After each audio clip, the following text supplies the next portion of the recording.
Today guys, I'm going to talk to you about the SR04 Ultrasonic sensor.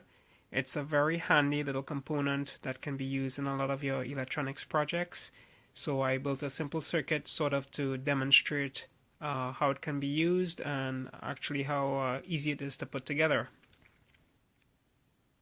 This actually is a close-up of the component. It has 4 pins.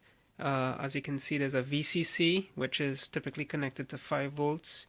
There's a trigger pin and an echo pin, which is used to actually do the sonar. It sends a signal out and measures the distance or the response for it to come back.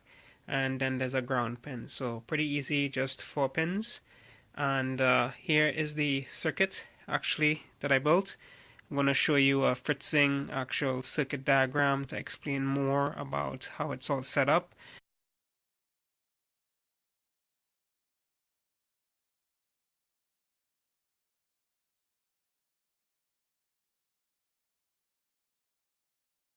Essentially in the circuit I have 2 LEDs, which is a red LED and a green LED, and a piezo buzzer connected to my Arduino.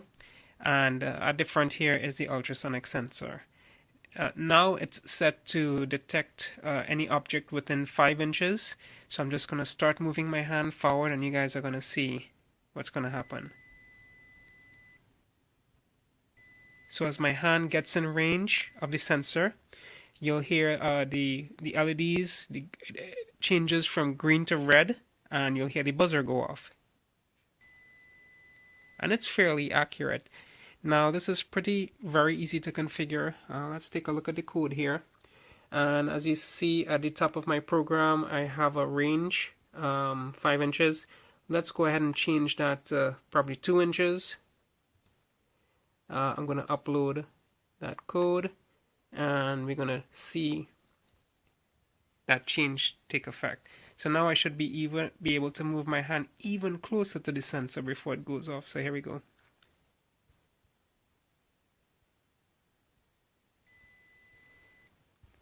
So that's pretty close, and then it goes off. Okay, so here essentially is the code for the ultrasonic sensor.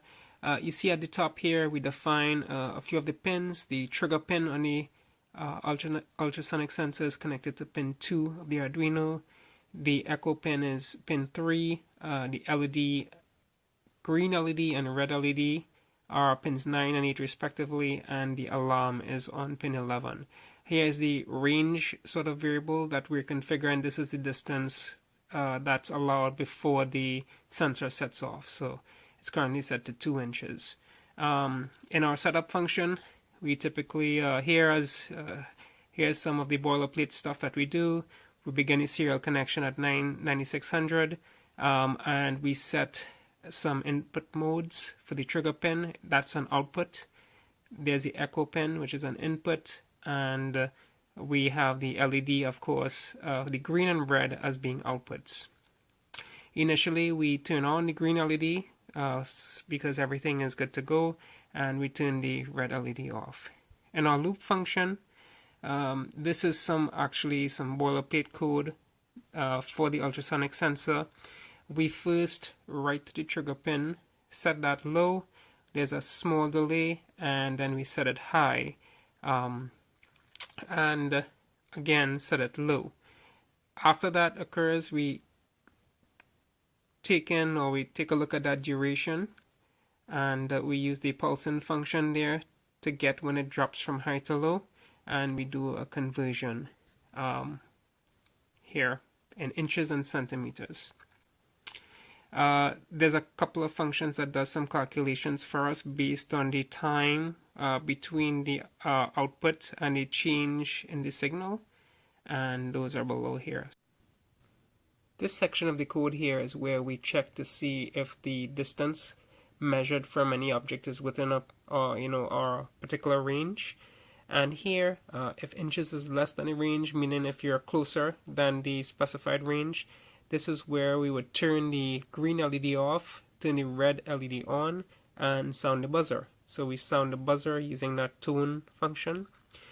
And Of course, if everything was okay and the inches that we calculated was greater than the range, we would of course turn the LED, the green LED back on, turn the red off, and stop the buzzer from sounding. So this is the logical portion where we actually figure out what to do when we calculate the range. Alright, so there you have it, guys. That's a simple ultrasonic sensor. Very, very inexpensive. As I said, it can be purchased for under $5, and it's a very, very cool addition to your electronics project. For instance, if you have a car, you could put it on there as a sensor to prevent your car, if it comes too close to a wall or an obstruction, you can stop the vehicle or do other types of sensing. So hope you enjoyed this, and we'll have some more videos to come.